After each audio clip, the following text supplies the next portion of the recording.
noite, meninas! Oi, Maria, tudo bem? Tô esperando a doutora Esther entrar aqui pra gente dar início à nossa live de hoje. Vocês podem estar enviando as perguntas ali na caixinha de interrogação, né? Que tem um quadradinho com uma caixinha de interrogação. E também pelos comentários. A doutora Esther entrou.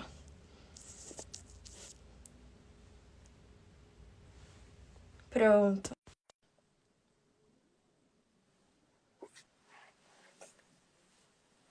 Oi, Fernanda, tudo bem?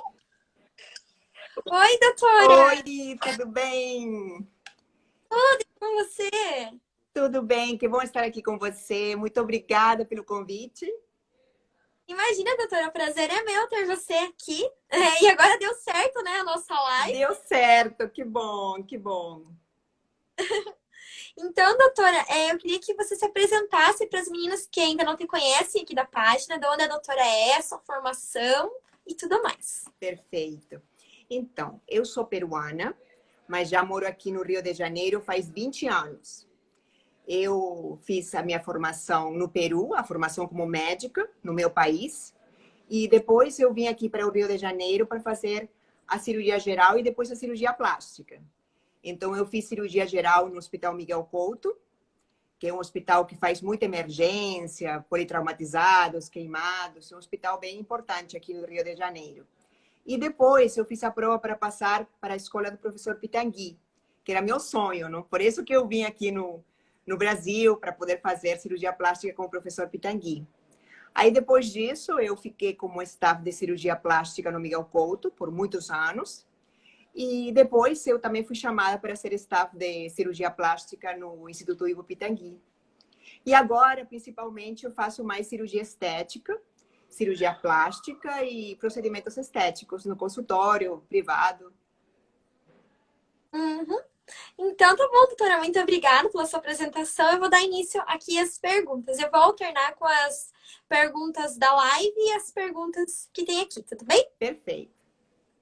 Então, tá bom. A primeira pergunta é, doutora Esther, no pós-operatório de prótese de glúteo, quais os cuidados? Bom, prótese de glúteo, você tem que ter cuidado porque é uma cirurgia que é potencialmente contaminada pela região. Então, tem que manter uma higiene bem rigorosa. Normalmente, quando a gente faz a cirurgia de prótese de glúteo, a paciente às vezes sente um pouquinho de dor, porque a gente vai no meio da musculatura. Então, a gente tem que tomar cuidado para que a paciente fique em repouso, sem fazer muito esforço. Pode tranquilamente estar de barriga para cima, não tem problema. Imediatamente depois da cirurgia, tem pessoas que às vezes gostam de que fique de barriga para baixo, mas eu não vejo a menor necessidade. É mais isso, tratamento antibiótico e os curativos bem com muito cuidadinho para fazer sempre tudo muito, muito limpinho. Só isso. Uhum. Obrigada, doutora. A pergunta é da mesma seguidora ainda. Qual o limite de quantidade em uma paciente no procedimento de lipoaspiração?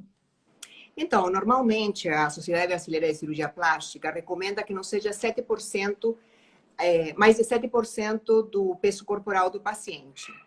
Então, por isso que idealmente é que a paciente esteja mais perto do peso ideal, porque assim a gente consegue moldar o corpo, não fazer uma silhueta melhor. A gente realmente faz uma lipoescultura, a gente tira a gordura dos locais que não são adequados, não? Por exemplo, faz uma cintura, a região do rosto, da papada, a parte das costas, e coloca em regiões que são mais, que são, por exemplo, a região glútea, que são importantes para dar um contorno corporal mais bonito. Uhum. E no caso, esse 7% é em litros, né? Qual seria mais ou menos o peso em gordura, né? A porcentagem Não, que... em litros mesmo. Porcentagem de gordura vai misturado, não? Vai misturado quando a gente lipoaspira. Então, por exemplo, uma pessoa de 60 quilos, o ideal é não tirar mais de 4,5 litros de gordura. Uhum. Que daí, no caso, é mesmo misturado 4,5 litros junto. Exatamente. Tudo junto, Ah, misturado. O volume é que que essa sai da lipoaspiração. Uhum. é uma dúvida bem comum das meninas. Se sai só gordura ou conta com o líquido junto? Então, conta com o líquido junto. Sim, o líquido, que a gente infiltra bastante também, não? Porque há diferentes tipos de lipoaspiração. Eu gosto da tumescente, que você consegue infiltrar bastante, com isso diminui o volume de sangramento.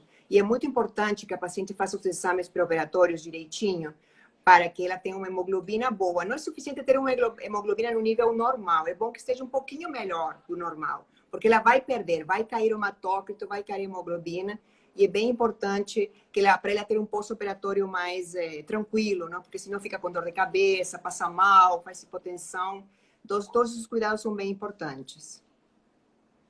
Obrigada, doutora. Eu vou aqui na live agora pegar algumas perguntinhas.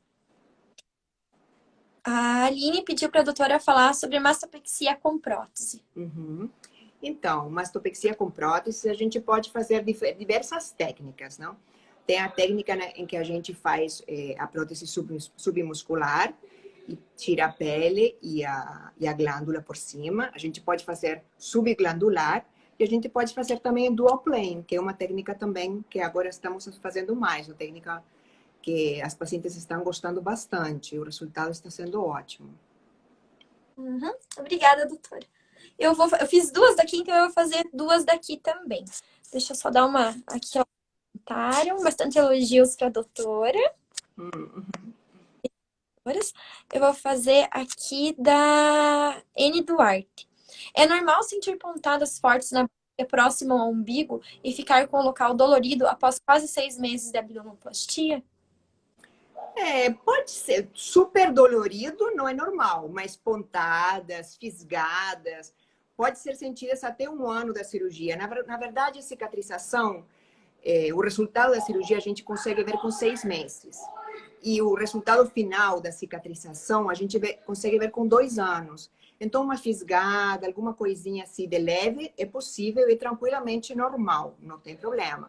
Mas uma coisa mais séria, muito específica, muito periumbilical, é melhor ser pesquisada. Às vezes pode ser algum pontinho que está extruindo, alguma alergiazinha ao ponto, uma infecçãozinha local, que pode ser bem tratada com antibiótico, curativos, etc., né?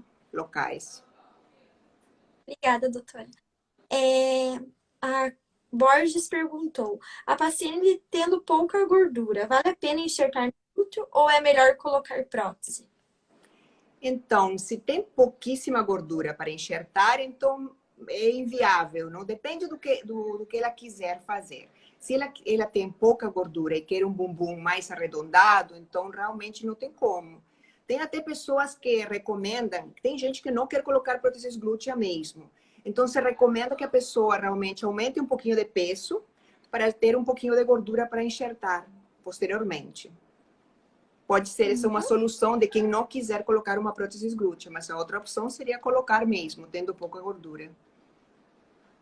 Obrigada, doutora. Vou aqui de novo na live. Deixa eu ver. Aqui. A Ana pediu principais alimentos, se houver, para evitar no pós. Para evitar. O ideal é ter uma alimentação saudável. Realmente, tanto antes, como depois, como durante. Uma alimentação saudável, beber muito líquido.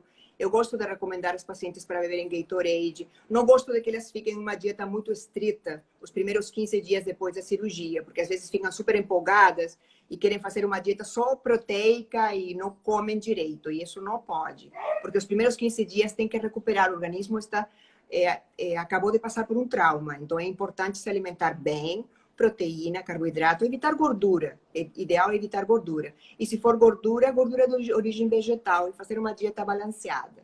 Depois, pode fazer um regime com um nutricionista, que é o mais indicado. Obrigada.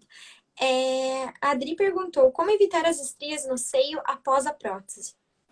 Então, o que tem que fazer, tem uns cremes específicos que a gente dá para os pacientes. Tem pacientes que realmente têm uma tendência maior a fazer estrias. Então, a gente dá uns cremes para prevenção. Aí eu recomendo usar, sempre hidratar muito a pele. Isso é o mais importante. Se vier a acontecer uma estria, a gente já trata imediatamente, porque as estrias recentes dá para tratar mais facilmente. As estrias tardias que são mais complicadinhas de tratar. E começar o tratamento com cremes quanto tempo antes e por quanto tempo imediatamente depois da cirurgia. Já pode começar. No dia seguinte. A Rô, eu acho que ela do Peru, talvez, ela falou em espanhol. Então, eu meio que traduzi. Eu não vou falar porque eu não sou boa para falar. Mas ela perguntou até que idade pode fazer uma cirurgia plástica. A partir de que idade deve ser, não? A partir de que idade? Hasta que idade? Ah, não, até Uno. que idade? Até que idade? Então tá. Isso. Não, na verdade, se o paciente está, está bem, saudável, não tem problema. Tem pacientes bem mais velhas, que às vezes têm 70 anos, que querem fazer um procedimento de blefaroplastia, lifting facial. São procedimentos que normalmente as pessoas mais velhas acostumam fazer. Estando tudo direitinho, com risco cirúrgico, eletrocardiograma, exames, tudo em dia, pode ser feito. Faz num hospital, com toda a segurança. Então, não tem uma idade limite, tem mais o contexto, que a paciente esteja bem. Tem pacientes super saudáveis, que têm 80 anos e que estão muito incomodados, por exemplo, com a pálpebra, que até atrapalha o campo visual. Então, não tem por que, limitar a idade. É mais o contexto. Se o paciente tem hipertensão arterial, diabetes, não está bem controlado, então não pode ser feito mesmo. Até ele ficar bem controladinho. Uma vez que esteja tudo certo, pode ser feito. Uhum, obrigada. Só vou mandar um oizinho para minha amiga Fabiana. Ruba ali, mandou um beijo para você. Agora para mais uma pergunta aqui. A Érica pergunta. Ah, não, a Érica aqui não é. Confundi, ela mandou um oi também. Pediram para a doutora falar sobre rinoplastia. Rinoplastia. Bom, rinoplastia, em geral, é uma cirurgia que é uma maravilha, não? Porque você muda completamente a autoestima da paciente. Geralmente, quem tem um nariz grande ou com gengiva, osteocartilaginosa, se sente muito incomodado com esse problema. Então, temos vários métodos para fazer um nariz parecer um pouquinho mais natural, um pouquinho mais suave, aí dá uma suavidade ao rosto, à fisionomia, dá uma harmonia. Então, eu gosto de fazer uma rinoplastia estruturada, que a gente coloca cartilagem para sustentar o nariz e fazer... Não dá para fazer um nariz de alguém, isso eu sempre falo para o paciente, não? Dá para fazer com o seu próprio nariz, um nariz que seja mais harmonioso e mais bonito. Uhum. E no caso, quem quer diminuir demais também é perigoso, né? Claro, tem que ir. Nós temos uma matemática da beleza. Nós temos que acompanhar a harmonia do rosto. Então, para o tamanho do rosto, tem um nariz adequado. Então, nós temos que fazer, nós fazemos medidas. A gente faz as medidas para que tudo seja de acordo com o rosto do paciente. Então, não pode ser nem a mais nem a menos. Então, tem pacientes que às vezes têm tanto trauma do nariz, porque sempre foi grande, porque sempre incomodou, porque eles eram suados na escola por esse motivo, querem um nariz pequenininho. Ai, pelo amor de Deus, doutora, faz um nariz pequenininho. Aí você tem que conversar, explicar que não é isso. Que vai ter um nariz natural, bonito, combinando com o rostinho dele. Uhum. Obrigada, doutora. A Drica perguntou, em quanto tempo a paciente está a retornar às atividades cotidianas? Trabalho, cuidado com a casa, exercícios físicos. Sim. Ela não especificou a cirurgia. Que tipo de cirurgia? Mas depende da cirurgia mesmo. Então, quando é uma cirurgia mais tranquila, tipo uma lipoaspiração pequena, uma blefaroplastia, uma cirurgia menor, dá para voltar às vezes com uma semana já às atividades normais. Exercício físico muito pesado, tem que esperar um pouquinho, 15 dias. Quando é mama, a gente também restringe mais a parte de levantar os braços, de pegar peso. Normalmente esperamos uns 2 meses para o paciente voltar a fazer as atividades mais pesadas. Mas eu gosto que o paciente volte rapidamente às atividades, porque realmente está estimulado, acabou de operar, tem muita vontade de fazer exercício, de ficar bem, de ficar bonito.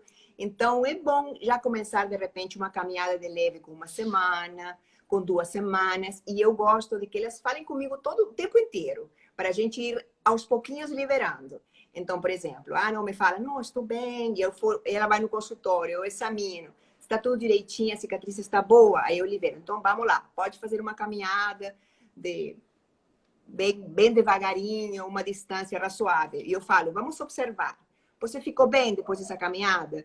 Você se sentiu bem, se sentiu cansada? Ficou inchada? Teve edema? Se ele me fala, não, fiquei ótima, então tá bom, então vamos mais um pouquinho. E a gente vai aumentando gradativamente as atividades e a paciente vai ficando bem. Se eu vejo que de repente, não, ela me fala, não, doutora, eu fiquei com uma dorzinha aqui, dorzinha lá, vi que meu peito inchou um pouquinho. Não, então tá, então vamos voltar, vamos fazer menos e vamos respeitar seu corpo. Porque tem pessoas que realmente respondem muito bem. Eu já tive paciente corredora, daquelas pacientes que adoram correr e que ficam agoniadas porque tem que voltar imediatamente a correr, senão fica louca. Eu coloquei uma prótese de mama, até a prótese de mama menor que eu coloquei na vida, porque ela falou, eu quero ter uma prótese, mas tem que ser muito pequenininha, porque eu corro e eu fico desesperada, mas eu quero, porque eu preciso de ter esse colinho, não sei o quê. Aí coloquei uma prótese pequenininha e eu falei, pelo amor de Deus, não, eu vou ter que voltar a correr. Falei, não, pelo amor de Deus, não faz isso comigo. Mas ela voltou a correr com uma semana. Com uma semana voltou a correr porque ela se sentia agoniada, precisava daquelas endorfinas, da adrenalina de correr.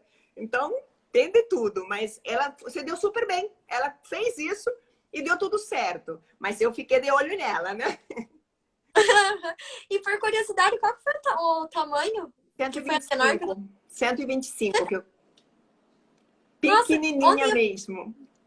Bem pequena. E ela ficou feliz da vida. Era o que ela queria. Porque era só para, sabe, ela tinha um peito muito pequenininho e ela queria só preencher o colinho que ela perdeu depois de dar de mamar. Então, só dá um ano. Só. Então, realmente, cada caso é um caso. Né? Tem que respeitar o gosto da paciente com o que é possível de fazer. Então, eu vi, não, realmente, para o caso dela vai ficar bonito. Tem pessoas que realmente não têm aquela proporção. Então, tem que orientar e conversar bem e dar tudo certo. Mas tem que estar bem, tem que conversar bem. Eu gosto de chegar a um acordo com minha paciente. Ela sabe exatamente o que eu vou fazer. Eu vou fazer isso, o que você acha? Aí ela me traz fotos, aí a gente conversa mais um pouquinho. Se precisa de uma consulta, a gente consulta mais um pouquinho. Até chegar a um acordo e que ela fique feliz. Sim. Ontem eu fiz live com uma outra doutora e ela também disse que a menor prótese que ela colocou foi 125 ml. Olha, que coincidência. Sim. Eu vou para a pergunta aqui da Anne. Ela perguntou qual procedimento estético para o rosto com efeito mais natural. Então, procedimento estético é um conjunto, não? É um conjunto, não tem um só. Normalmente, uma paciente, depois dos 30 anos, já começa a precisar de algum tipo de procedimento estético.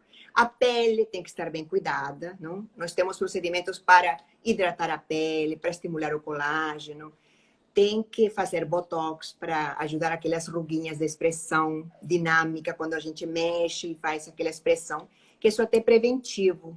Temos que fazer preenchimento. Tem pessoas com lábios finos, tem pessoas que com o envelhecimento o lábio também fica fininho. E isso dá uma rejuvenescida muito boa.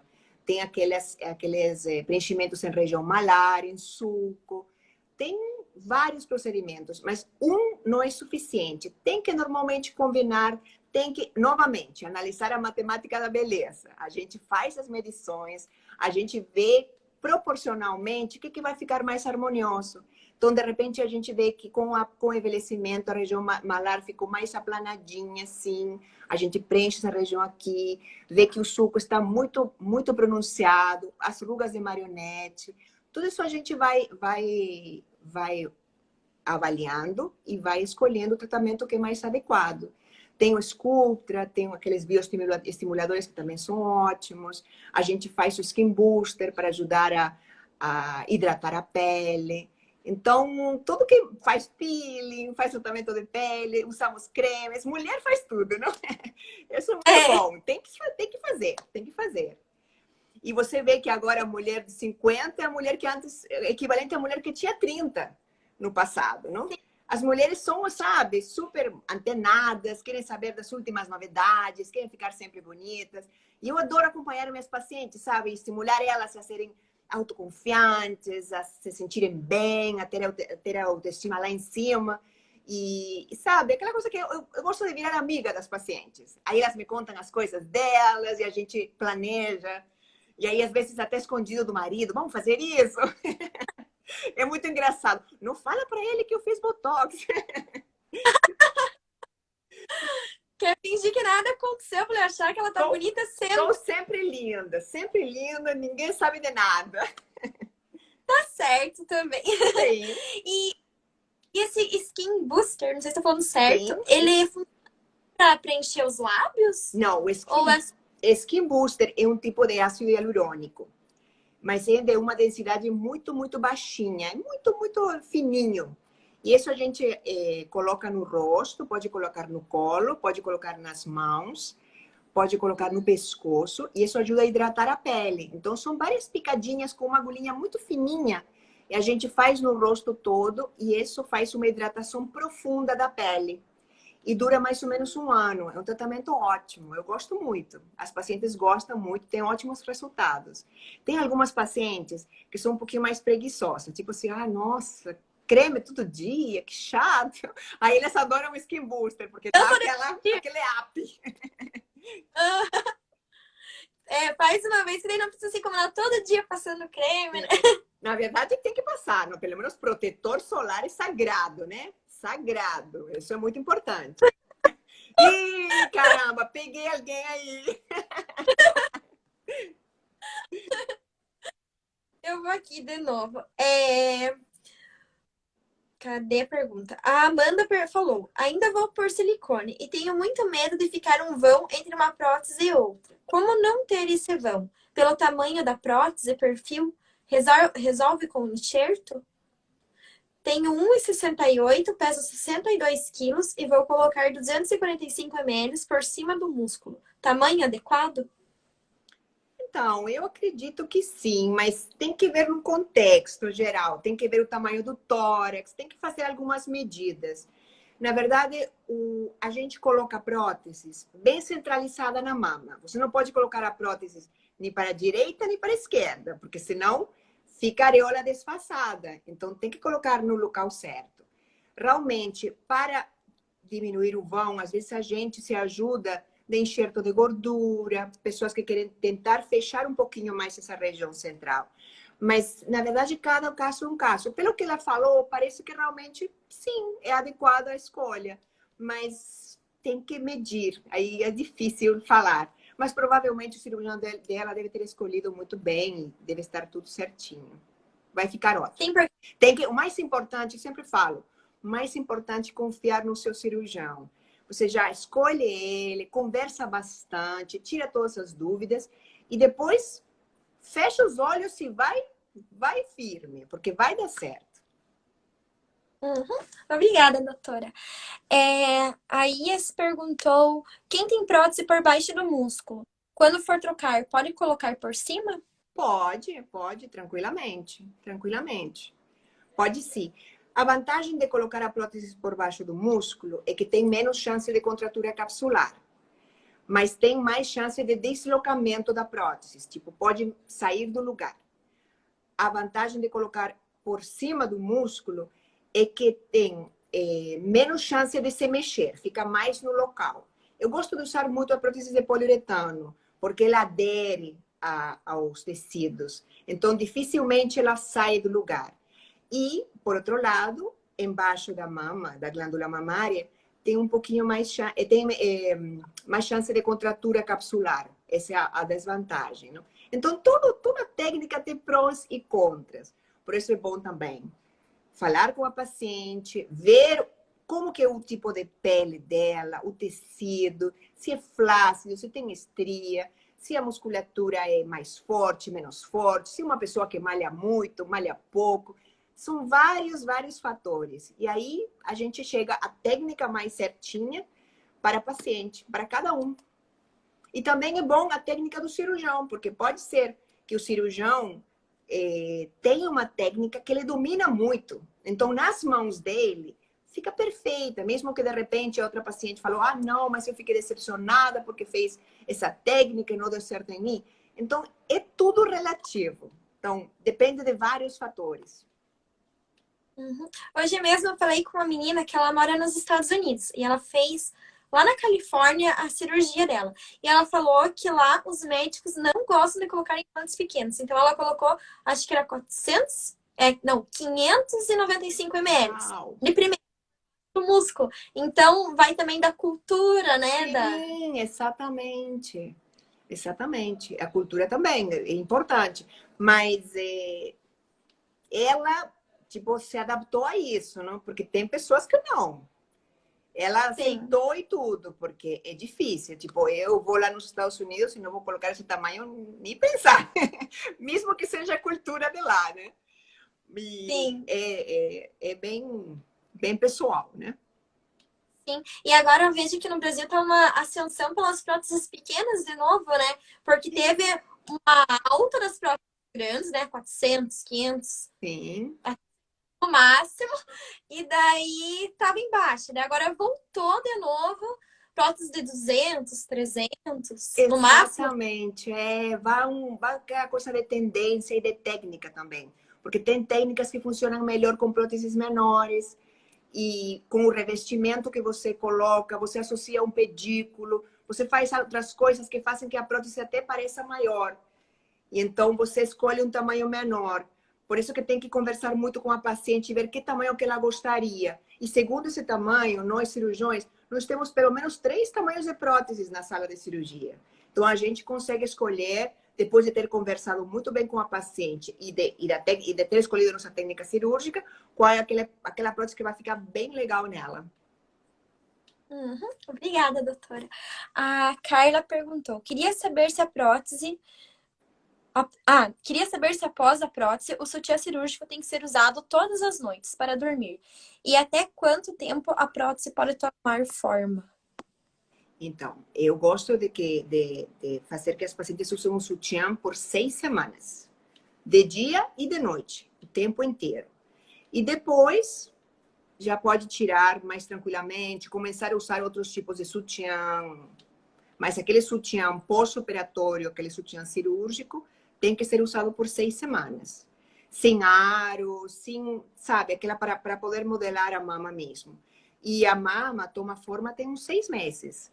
Praticamente, se regra geral, qualquer cirurgia plástica, você vê o resultado final, quase final, com 6 meses. Bem próximo do final. Qualquer cirurgia plástica, porque o tempo inicial de cicatrização. Nariz, lipo, mama, abdômen, qualquer uma. Uhum. E já que a gente falou a doutora falou de cicatriz, quais são as dicas para uma cicatriz perfeita? As meninas sempre perguntam isso. Quais cuidados tomar? Então, eu gosto de ver as cicatrizes que minhas pacientes já tiveram anteriormente, para ver se tem alguma chance dela fazer uma cicatriz escurecida, uma cicatriz queloide, uma cicatriz hipertrófica. Então, não significa que ela vai repetir o mesmo tipo de cicatrização. Pode ser que ela cicatrize completamente diferente na cirurgia que a gente se propôs a fazer. Mas já dá uma ideia. Se eu vejo que ela já teve um queloide anteriormente, eu já faço o tratamento preventivo. Então, tem tratamento preventivo para queloide, a gente faz uma beta-terapia ou radioterapia superficial no dia seguinte da cirurgia. E isso tem que estar muito bem combinadinho. Então, isso é bem importante. E o ideal para que a cicatriz fique o melhor possível, nós cirurgiões plásticos somos especialistas em cicatriz, não é a nossa principal qualidade, cuidar muito bem da cicatriz. Então, o que acontece? É cicatriz diferente de uma cicatriz de cirurgia geral, em que você vê aquela espinha de peixe, é só ponto na pele e acabou, um pontão no subcutâneo e acabou. Não, a gente faz muitas camadas, de baixo para cima, para que tudo fique com menos tensão possível. Qual é o segredo de uma cicatriz boa? Não ter tensão. Então, quando a tensão é pouca, nós conseguimos que, não tendo tensão na cicatriz, a cicatriz fique mais fininha. Mas tem vários fatores, como tudo na vida. Então, tem a cicatrização do paciente e tem a técnica cirúrgica do cirurgião. Então, a gente faz com uma técnica ótima, em várias camadas, pontos muito bem feitos. E quando você sai da sua cirurgia, você vai ver que é uma linha perfeita.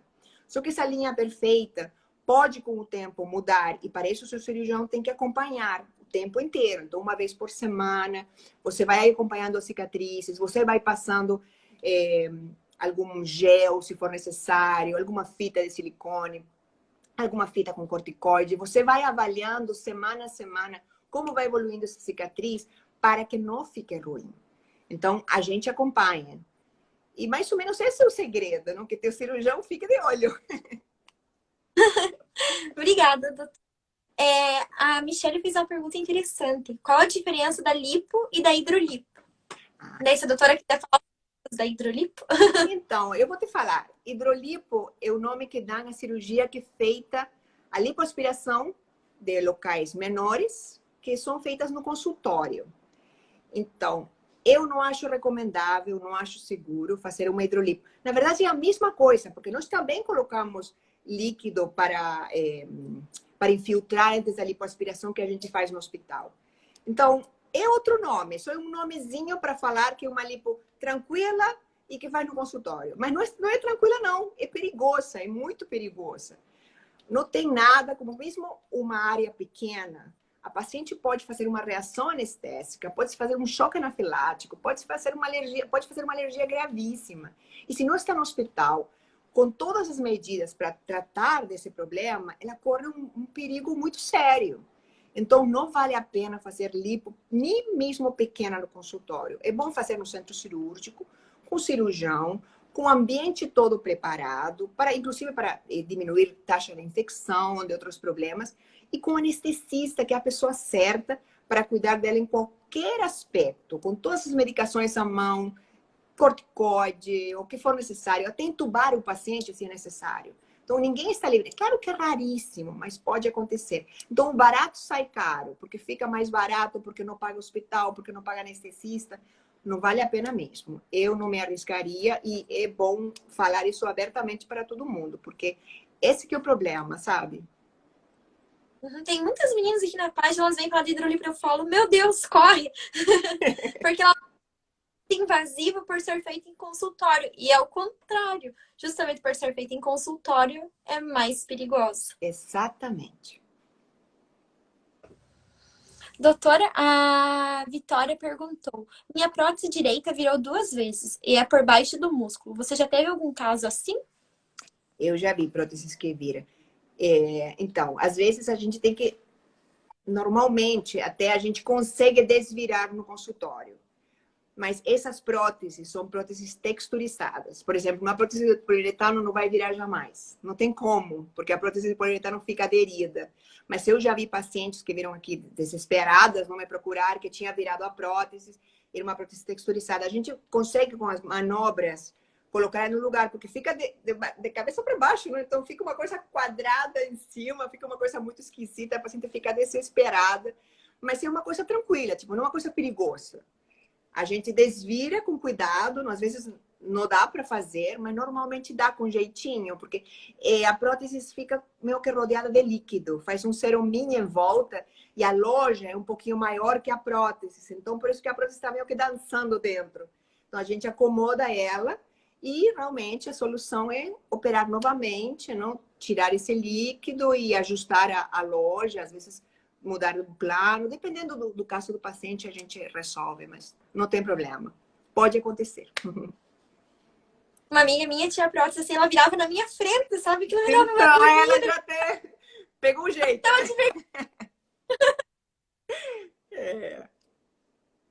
A Paula perguntou: o que acha das próteses nanotexturizadas?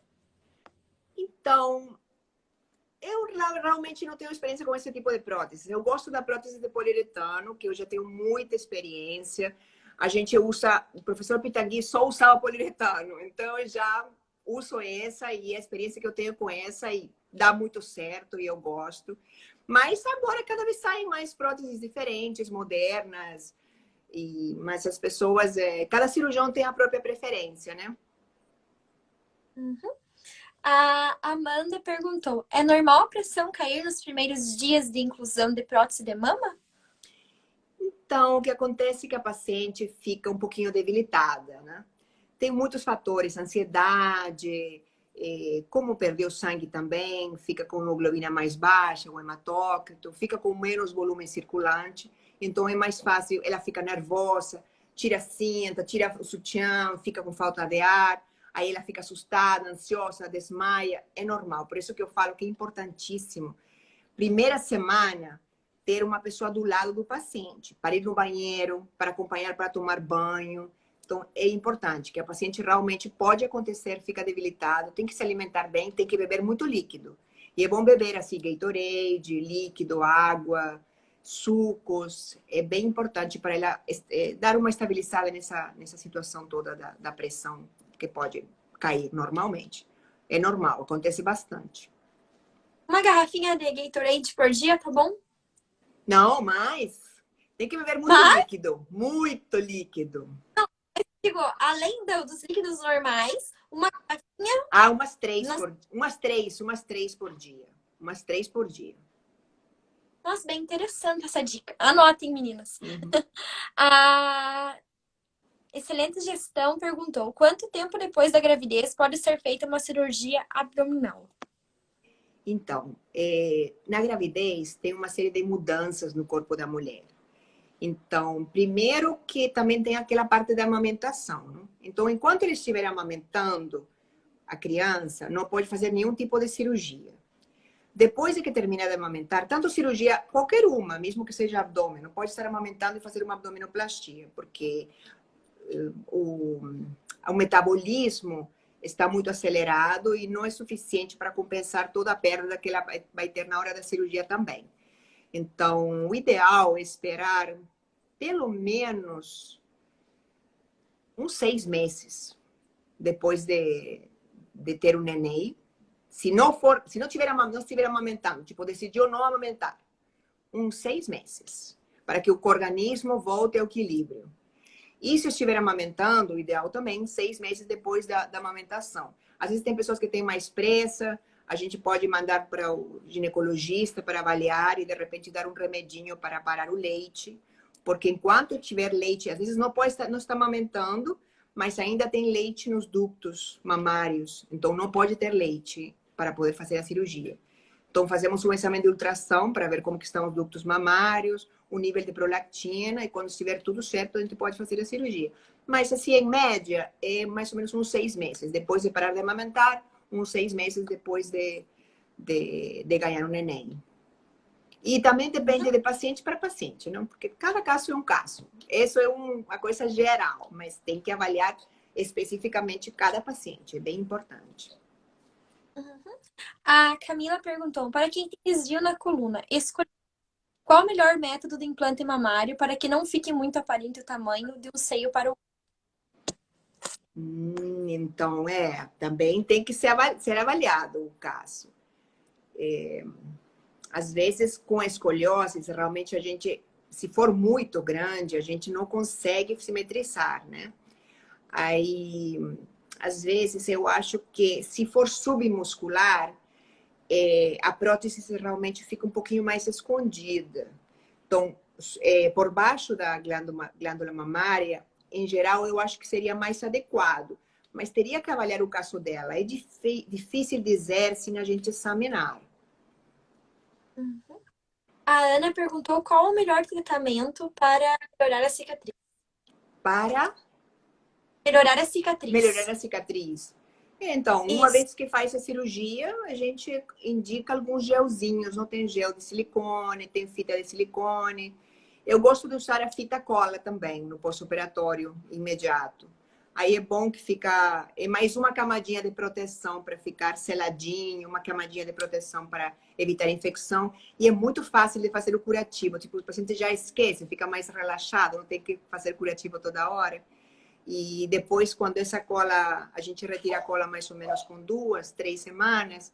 Aí depois disso a gente já começa, se tiver tudo fechadinho, bonitinho, nunca pode começar a fazer os cuidados da cicatriz com gelzinhos específicos para a cicatrização, se não estiver absolutamente coaptado, fechadinho, porque senão pode abrir. Então isso é bem importante. Tem que esperar o momento certo que o cirurgião plástico fale que pode fazer esse gel ou esse tratamento de fita de silicone, qualquer outro tratamento. Porque tem pacientes que falam, não, então, operei agora, pacientes de cesariana, por exemplo. Não, então, vou começar a colocar agora. Não, aconteceu, tipo, teve um neném ontem e já quer passar isso daí. É perigoso, porque abre a cicatriz. Tem que primeiro fechar a cicatriz. Normalmente espera umas 2 semaninhas e aí já pode começar a fazer esse tratamento de gel para melhorar a cicatriz. Doutora, recebi mais uma pergunta em espanhol. Párpados. Párpados. Pálpebras, pálpebras. A Esther perguntou se ela pode fazer pela segunda vez a cirurgia de pálpebras. Ó, pode fazer pela segunda vez, sim. Mas tem que ver se tem indicação. Não? Você faz uma vez e depois de um tempo, às vezes, a paciente envelhece, continua a flacidez e tem mais um pouquinho de pele que retirar. Pode ser feito, mas com muito cuidado. Porque, às vezes, o importante é não deixar o olho aberto, não? Porque senão isso prejudica a córnea. Então, é muito importante tomar muito cuidado. Tem pacientes que acham que estão com problema de queda da pele, mas não é pele, às vezes é a sobrancelha que está caída. Então, às vezes a solução é levantar a sobrancelha e não tirar pele da pálpebra. Então, se já operou a pálpebra, provavelmente é o supercílio que de repente está um pouquinho para baixo e talvez com o tratamento de Botox já levanta, ajuda, resolve. Ou tem outras técnicas específicas cirúrgicas também para levantar o supercílio, né? Uhum. Aqui a Flávia falou, isso é verdade, a doutora responde tudo na hora. A Maju falou, fiz uma asfixia com prótese por cima do músculo e cedeu. Vou refazer próximo mês. Alguma sugestão? Não, isso acontece, pode acontecer. Às vezes a pele é muito flácida, tem estrias, pode acontecer. Aí o cirurgião vai fazer novamente o procedimento, vai tomar todos os cuidados. É uma medição muito certinha, não? Você tem que tirar o suficiente para que a mama fique em pé, mas ao mesmo tempo não pode tirar demais para que tenha tensão na cicatriz, porque senão a mama pode abrir. Então, é um cálculo que o cirurgião tem que fazer, que é um cálculo muito delicado, porque a gente não quer nem que a cicatriz fique larga, nem que a mama caia. Então, é um trabalhinho que a gente tem que fazer com muito cuidado. Mas vai dar tudo certo. Confiar no cirurgião e ir em frente. Usar sutiã o tempo todo. Oi? Ele previne a queda? O sutiã, ele previne a queda ou não? Ajuda no pós-operatório, que tem paciente que acha que pode sair sem sutiã, depois ele já ficou lindo o peito e depois esquece e não usa mais sutiã. Isso não pode. Eu também. Viu? Né, doutor? Mas o meu, graças a Deus, não caiu. Ai, que bom. Você é linda, você é linda. Ai, obrigada, doutora. Você também. Muito querida. Obrigada. A Thaís perguntou, pediu para a doutora falar sobre a absorção da gordura na lipoenxertia glútea. É verdade que depois de alguns anos a gordura é absorvida 100%? Não 100% não, mas se tem uma chance de absorção de gordura, 20%, 30%, dependendo do procedimento. Realmente, quando a gente faz a lipoaspiração, tem que ter muito cuidado de fazer que as células gordurosas fiquem viáveis. Porque é um enxerto, é como plantar uma plantinha. Você vai plantar uma plantinha, tem que plantar no local certo, do jeito certinho, com todos os cuidados, para que essa plantinha sobreviva. Então, igual, a gente tira as células de gordura, nós nascemos com uma quantidade certa de células de gordura. As células de gordura não se reproduzem mais. Então, imagina, você tem 1000 células de gordura, vai ter 1000 células de gordura pela vida toda. Então, nos locais que você tem células de gordura que não são agradáveis, tipo o braço gordinho, a cintura, os flancos, a gente retira essas células de gordura e a gente modela o corpo. Então, essa cintura não vai ter mais essas células de gordura que tinha antes. Então, se você engordar, você vai colocar essas células de gordura normalmente na região glútea, que é a região que a gente gostaria de aumentar. Então, você remodela o corpo e redistribui as células de gordura para os locais certos. Então, essas células de gordura sobrevivem, sim, mas não todas, porque é um ambiente diferente, é um local diferente que estamos colocando elas. Então, mas quando já estão, tipo, 100% direitinha, eles já estão no meio delas, estão bem. Então, eu falo para as pacientes, mas eu posso perder minha lipoaspiração? Pode sim, com certeza. Se não se alimentar bem, se não tem uma vida saudável, pode perder a lipoaspiração. Mas ela vai engordar, mas vai engordar diferente como ela era antes. Vai engordar com o corpo modelado. Essa é a vantagem.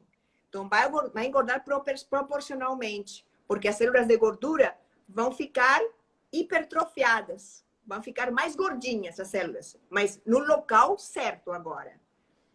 Mas é importante ter uma vida saudável, porque realmente você pode engordar. Uhum. Obrigada, doutora. Desculpa pelos espirros. Me ataca a rinite na live. Nossa, imagina. Você sabe que eu também tinha uma rinite terrível, mas agora eu estou fazendo vacinas. Estou ótima. Você não faz? Não, vacina do quê? Tem Como que é essa vacina para rinite. Não sabia. Tem que fazer. É maravilhoso. Mudou minha vida. Eu também tinha muita rinite. Vai no alergista e ele vai te fazer uma série de testes e vai ver que vacina é adequada para fazer em você e vai melhorar muito. Nossa, vou procurar, então. Obrigada pela dica. Nada, imagina. A Luísa perguntou, e os hematomas e inchaços, dependendo da pessoa, geralmente somem em quanto tempo? Normalmente em 15 dias. Pessoas que têm uma tendência a ficar mais roxinha, ter equimoses, realmente ficam mais roxas, às vezes por mais tempo. Pessoas de pele mais branquinha, pessoas de pele mais delicadinha, também ficam roxas mais facilmente. Mas normalmente em 15 dias você melhora, já fica bem. E a gente faz no tratamento, pode usar arnica, iridoide, tem várias pomadinhas que ajudam a que o roxinho saia mais rápido. E aproveita a drenagem linfática, não? A drenagem linfática faz uns creminhos também que ajuda misturados com arnica, alguns preparados com os óleos, que ajuda a melhorar esses roxinhos mais rápido. Uhum. Ali uma menina comentou que essa disponibilidade no pós faz toda a diferença. Sim, não é importante. Aí a paciente se sente mais confiante, mais segura. Sim. A Anne perguntou qual a menor prótese que existe. Que existe? Na verdade, não sei, sabia? Acho que deve ter de 80, deve ter pequenininha mesmo. A Tati perguntou, estou no pós-operatório do abdômen. A Dar fez... a doutora fez há 5 dias. Estou ótima e sem dor. É que eu sei o Dar, fiquei pensando. Ai, que bom. Beijo. O doutor Sérgio Magrani falou para a doutora falar sobre a realização da cirurgia plástica e ginecológica associadas. Sim. Então, eu faço cirurgia combinada com ginecologia, sim. Mas para mim é muito importante fazer com a equipe entrossada. Porque qual é o risco de fazer junto com uma cirurgia ginecológica? É o risco de infecção, entendeu? Então, o que acontece? O cirurgião ginecológico, o cirurgião plástico tem que combinar direitinho os passos na cirurgia. Por exemplo, uma cirurgia comum é fazer uma abdominoplastia com uma retirada, por exemplo, de uma esterectomia, uma retirada do útero, ou retirada dos ovários. Então, o ginecologista entra na cavidade abdominal.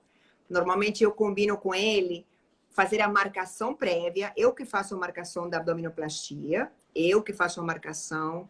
Se preciso fazer uma lipoaspiração, eu entro primeiro, eu vejo primeiro o paciente, eu faço o procedimento e depois eu descolo a parte da gordura e deixo exposto todo com o campo cirúrgico direitinho, eu deixo exposto para que o ginecologista possa fazer a parte dele.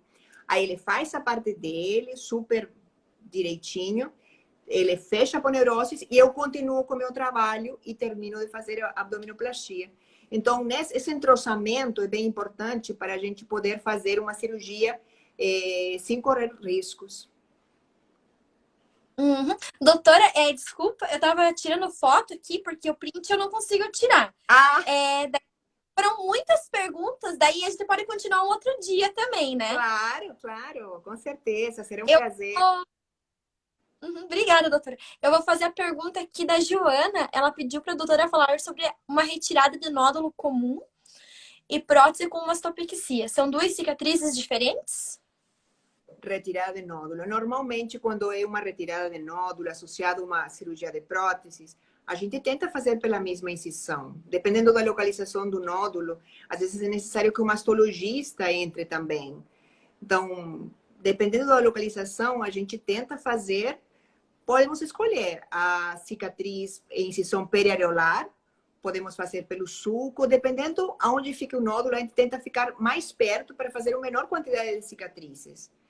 Então, isso depende do nódulo, da localização do nódulo, a gente escolhe o local mais perto para fazer uma cicatriz só. Uhum. Pediram para a doutora falar sobre a LipoVaser HD. Então, essa lipo, a lipo HD agora também está super na moda, né? Todo mundo quer ficar mais bonito, com o contorno corporal de uma musculatura mais bem definida. O LipoVaser é uma lipo ultrassônica, que o que faz é derreter a gordura e depois tem outro aparelho que aspira a gordura. Então, realmente, resultados são fabulosos, a gente faz, a gente gosta muito, porque o corpo fica mais modelado. Antes a lipo era uma lipo super, sabe, bem planinha, não? A gente não fazia tanto contorno, agora a gente trata mais de fazer contornos corporais mais parecidos com a anatomia do paciente. Só que também tem que tomar cuidado com isso, porque dependendo do... Não pode fazer um exagero. E principalmente quando é combinado com outro tipo de cirurgias, como abdominoplastia, porque também estamos corre o risco de ter um problema na vascularização do paciente. Então, tudo com moderação, a gente faz e fica super bem. Uhum. Obrigada, doutora. Eu não tirei print dela, então vou fazer, que daí vai faltar 4 minutos pra gente terminar a live, que a Vamos live tirar acaba uma sozinha. foto. Vamos pedir para o pessoal tirar uma foto da gente. Menina, tirem print e mandem pra nós no privado. Espero que iam tirar. Foi? Já foi? Acho que foi. Muito bem. Ela perguntou, fazer ou não uma cirurgia tripla nessa pandemia? Então, tripla não. Tripla não. Na pandemia menos, né? Não pode. Então, na verdade, cirurgias combinadas a gente faz com tranquilidade, mas dependendo do tamanho da cirurgia. Então, tem cirurgias que já são grandes, a paciente já está um pouquinho por cima do peso, a mama é gigante. Então, não é conveniente. A paciente tem pressão alta, tem diabetes, outra comorbidade. Então, dependendo do caso, a gente escolhe se dá ou não para fazer uma cirurgia combinada. Então, dá para fazer uma cirurgia tripla, tipo uma lipoaspiração com uma colocação de prótese de mama com abdominoplastia. Dá para fazer sim, mas tem vários fatores que a gente tem que analisar. Por exemplo, a hemoglobina do paciente, se tem alguma comorbidade, se está bem, se fez os exames pré-operatórios, está tudo no esquema, se a hemoglobina está alta o suficiente para aguentar essa cirurgia tripla, se o tempo cirúrgico vai ser muito mais do que 4 horas. Normalmente, o certo é demorar umas 4 horas, não menos.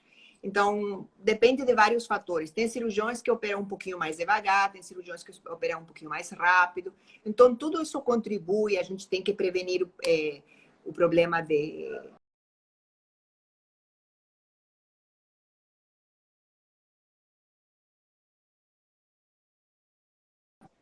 Pode ser que dê, tranquilamente. E se o paciente está com um bom nível de hemoglobina, está preparado para suportar a cirurgia. Mas se não, se a gente analisa e vê que só dá para fazer uma, a gente só faz uma. E acabou. É tudo na segurança do paciente. E isso o paciente sabe. Faz uma por uma, depois faz a segunda, depois faz a terceira. Não tem problema. Uhum. Doutora, pediram ali para eu tirar os comentários do seu rosto para elas poderem fazer o print. Ah, ok. Outra vez, então. Vou arrumar aqui de novo.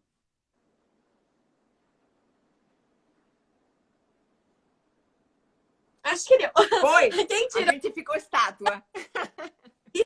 Mandem no direct. Se quiserem postar também, marcar a gente, podem postar, que a gente reposta aqui também. Doutora, então, queria agradecer. Você é uma querida. Sua amiga. Adorei. Pra mim, adorei mesmo. E eu estava muito nervosa. Eu estava nervosa pra caramba. Eu te falei, né? Sim, falou, mas nossa, foi... Até falaram que a doutora tem uma energia incrível e concordo, a doutora é super alto astral.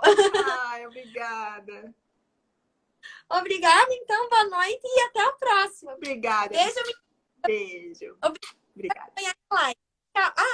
Vai estar disponível a live no IGTV completa para quem quiser assistir. E daí pedir o telefone da doutora, Instagram. O Instagram eu vou marcar e o telefone acho que também marco ali para ficar mais fácil Perfeito. Obrigada. Beijo.